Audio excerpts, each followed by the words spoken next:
مرحبا بكم مشاهدينا الكرام في حلقة جديدة على قناتكم شوف توك. واش بالصح هادشي اللي واقع؟ ديما كنهضروا على الأسعار وكيفاش تجاوزنا حاجز 15 درهم في بعض المواد، ولكن السؤال اللي كيطرحه كل مغربي اليوم هو على واحد الحدث كبر وأخطر: استنفار عسكري بعد اختفاء جوج ديال الجنود أمريكيين في المغرب، وبالضبط في سواحل طنطان اللي كتعرف دابا عملية بحث وإنقاذ مشتركة بين القوات ديالنا والأمريكيين، حيت غادي نكشفوا لكم التفاصيل والكواليس اللي مخبية عليكم. وباش نفهموا القصة من الأول، أشنو وقع بالضبط في الساعات الأولى ديال هذا الاختفاء؟ مشاهدينا الكرام، القصة بدات نهار 2 ماي 2026 مع 9 الليل بتوقيت المغرب، فين تبلغ على فقدان هاد الجوج عناصر من القوات المسلحة الأمريكية اللي كانوا مشاركين في التدريبات. ومكان الاختفاء كان في واحد الجرف صخري في منطقة راس درعا اللي معروفة بكاب درعا. ونهار 3 ماي كانت استجابة فورية وطلقوا عملية بحث وإنقاذ منسقة وعاجلة شاركت فيها القوات المغربية والأمريكية ودول حليفة. وفي نفس النهار خرجت القيادة العسكرية الأمريكية في إفريقيا اللي هي أفريكوم والقوات المسلحة الملكية المغربية بيانات رسمية كيأكدوا فيها الحادثة وكيأكدوا استمرار التحقيقات والبحث. وهذا الشيء كيخلينا نتسائلوا: كيفاش دايره هذه المنطقة بالضبط اللي خلات هذا الاختفاء يكون بهذه الخطورة؟ هذه المنطقة مشاهدينا الكرام اللي هي رأس درعا أو كاب درعا، قريبة من مدينة طنطان في جنوب غرب المغرب، وهي منطقة تدريب عسكرية.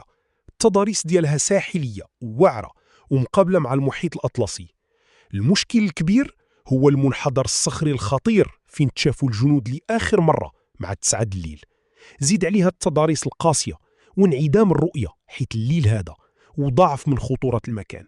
وما ننساوش أمواج المحيط الأطلسي والتيارات القوية اللي كتعقد عمليات الغوص والبحث البحري. وهاد الظروف الصعبة كلها كتطرح سؤال مهم: شنو كانوا كيديروا هاد الجنود تماك أصلا؟ وشنو هو سياق هاد المهمة؟ هاد شي كامل مشاهدينا وقع في إطار مناورات الأسد الإفريقي 2026 اللي مبرمجة من 27 أبريل حتى 8 ماي 2026، وهذه راها النسخة 22 حيث الأولى بدات في 2007. وهاد المناورات كتعرف مشاركة ضخمة ديال أكثر من 5000 عنصر من 41 دولة بقيادة الأمريكان والمغرب، ومعهم دول حلف الناتو وشركاء أفارقة. والهدف الاستراتيجي من هاد الشي كامل هو تطوير التنسيق الميداني بين القوات الأمريكية وشركائها. ولكن مع هذا الحادث كيفاش تحولت الأمور من مجرد تدريب عادي لواحد حالة ديال الطوارئ الحقيقية؟ اللي وقع مشاهدينا الكرام هو أنه تم الانتقال بسرعة من تدريب مجدول لاستجابة ديال الطوارئ، وتحولت الموارد والتكتيكات بشكل فوري لعملية إنقاذ حقيقية في سباق مع الزمن. حيث المناورة اللي كانت مخططة في الأول كانت غير تدريبات روتينية باش يطوروا الجاهزية القتالية والتنسيق التكتيكي، ولكن الواقع الميداني فرض عليهم يغيروا كل شيء باش يعتقوا الأرواح.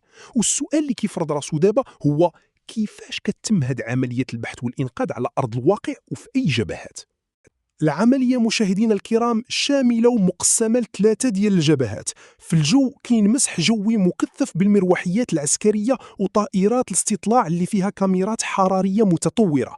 وفي البر مشاة القوات المسلحة كيقوموا بتمشيط دقيق للمنحدرات الصخرية والشريط الساحلي ديال راس درعا. أما في البحر كاين دوريات بحرية وغواصين اللي كيواجهوا التيارات المحيطية القوية باش يقلبوا في المياه اللي حدا الجرف.